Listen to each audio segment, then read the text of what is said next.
Pour vous faire un mini rappel de qui on est. On est du coup une entreprise qui se dédie complètement à la question de l'innovation au service du soin. On est vraiment intéressé à tout ce qui peut favoriser un soin plus humain via de l'innovation autour de l'expérience patient, autour de la qualité de vie au travail pour les soignants, autour du bien-être des aidants et toutes ces questions-là.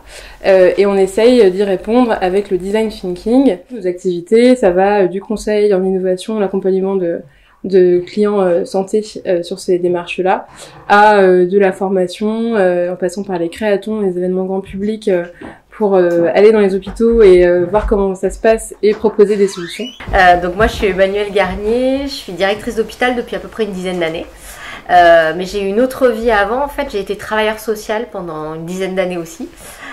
C'était mon premier job et donc j'ai travaillé à l'hôpital, d'ailleurs ici à la PHP à Tenon, voilà, quand j'avais 20 ans et puis je me suis reconvertie en directrice d'hôpital. J'ai créé l'Alliance que je qualifie d'intégrateur d'innovation en santé et qui est en fait une approche un peu atypique pour répondre aux enjeux d'innovation avec un questionnement différent. Donc au lieu de réfléchir de façon assez segmentée en silo, on essaye toujours de prendre la problématique par un biais complémentaire, différent.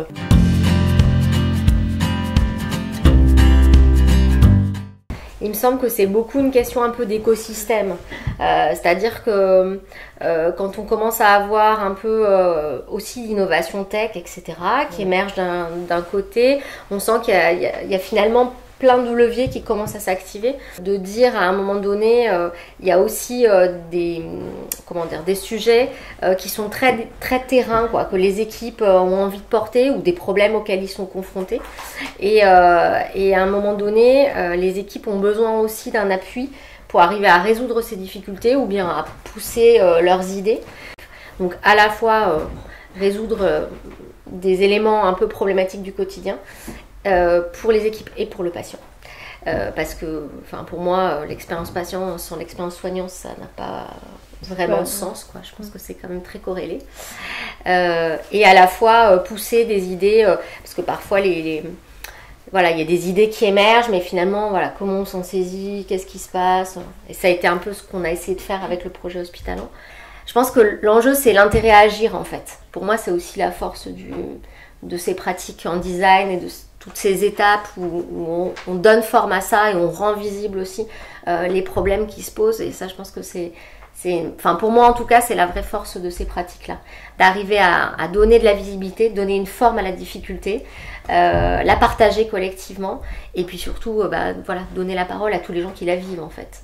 Parce qu'ils sont contributeurs de l'analyse du problème et de sa qualification. Totalement d'accord. Y a un point que j'aime bien dans ce que tu as dit, c'est la notion d'exemple. C'est-à-dire qu'il faut montrer que c'est possible. Et après, il faut montrer aussi que c'est super difficile, que ça va forcément échouer et en même temps que ça peut devenir très concret.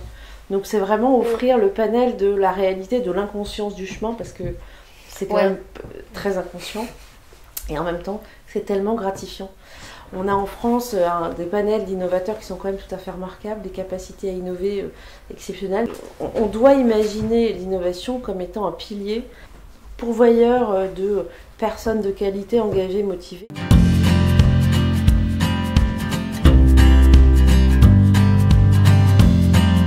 J'ai une question sur l'implication du personnel paramédical à ces projets d'innovation. Vous financez un projet et derrière vous accompagnez dans la mise en œuvre de ce projet. Autant j'ai moins de mal à imaginer des médecins pouvoir se détacher parce qu'ils ont l'habitude de participer à des instances, etc., et à participer à des groupes de travail de ce genre-là. Autant le personnel paramédical, quand on voit déjà à quel point c'est compliqué de les envoyer en formation, je ne sais pas comment vous arrivez à trouver de l'implication de personnel paramédical quand c'est aussi compliqué de les détacher de leurs soins. La première année, on a récompensé un escape game pour la formation des infirmiers anesthésistes. Et en fait, et la deuxième année, là ça y est, on a lancé la prod aujourd'hui. Le Pikidou, qui est un cactus de distraction pour la distraction des enfants dans les services pédiatriques. Dans les deux cas, les personnels qui portent ça le font en dehors de leur temps de travail. Je ne crois pas une seule seconde à des personnels paramédicaux qui innoveraient sur leur temps de travail.